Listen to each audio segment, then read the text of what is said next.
Setelah sebagian besar kaum Nabi Nuh dimusnahkan dengan banjir bandang, Allah memberi anugerah kepada sebagian kaum yang beriman dengan kehidupan yang lebih baik. Salah satunya adalah kaum Ad. Secara fisik, penduduk kaum Ad mempunyai badan yang tinggi dan kuat, sehingga mampu mengerjakan berbagai aktivitas yang berat dengan mudah. Sayangnya, meskipun sudah diberi banyak kenikmatan, bukan rasa syukur yang ditunjukkan oleh kaum Ad.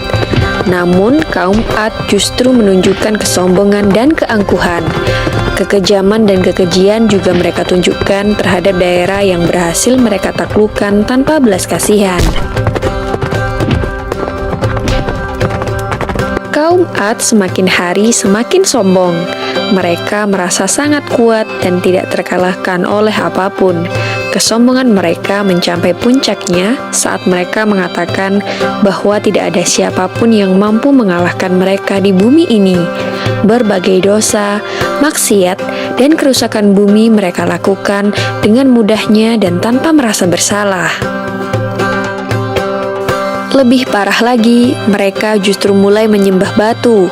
Hal ini menjadikan kaum Ad merupakan kaum penyembah berhala pertama setelah kaum Nabi Nuh yang telah dimusnahkan oleh Allah dengan banjir bandang. Mereka tidak lagi mengenal Allah Subhanahu wa Ta'ala yang sudah menyelamatkan leluhurnya dari azab yang pedih.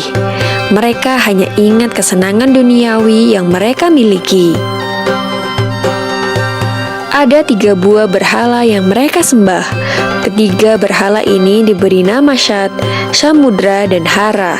Mereka menganggap bahwa ketiga berhala inilah yang memberi mereka kekuatan, kemakmuran, dan keselamatan hidup. Untuk menghadapi akhlak dari kaum Ad yang semakin parah, Allah mengutus Nabi Hud di antara kaum tersebut untuk memperbaikinya.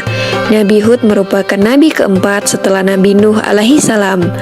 Beliau lahir dari salah satu keluarga kaum Ad dengan ayah bernama Abdullah yang merupakan salah satu saudara dari pemuka kaum Ad itu sendiri. Seperti halnya nabi-nabi sebelumnya, banyak penolakan yang diterimanya, baik dari tetangga, masyarakat sekitar, bahkan saudaranya sendiri. Dalam perjalanan hidupnya, Nabi Hud menikahi seorang wanita bernama Melkah, anak dari Madai bin Yafas.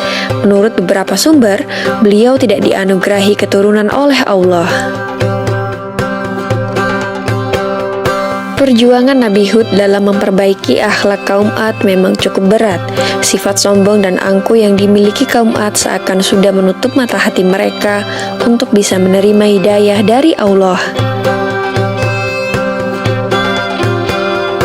Meskipun Nabi Hud sudah memperingatkan betapa pedih azab Allah jika mereka tidak segera bertaubat, namun mereka tetap mengabaikannya dan justru menertawakannya. Bahkan mereka juga menantang agar azab tersebut segera didatangkan untuk membuktikan kebenaran dari ucapan Nabi Hud. Allah sangat murka dengan kesombongan kaum Ad tersebut hingga akhirnya azab itu diturunkan lebih cepat sesuai keinginan mereka. Di saat penduduk Ad bergembira menyambut akan datangnya hujan, gumpalan awan hitam tersebut berubah menjadi hujan badai dan angin topan. Kaum Ad berlarian tak tentu arah dan hewan-hewan berterbangan ke sana kemari. Rumah-rumah mereka hancur berantakan karena badai angin yang sangat dahsyat. Badai angin topan ini terjadi selama 8 hari berturut-turut. Tidak ada satupun makhluk yang bisa menolong mereka dari murka Allah ini. Sementara itu, Nabi Hud dan beberapa pengikutnya diselamatkan dari bencana ini.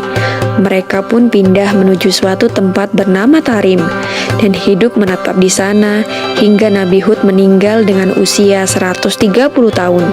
Semoga kisah ini dapat mempertebal iman kita dan percaya tentang kebesaran Allah Subhanahu wa Ta'ala. Amin ya rabbal alamin.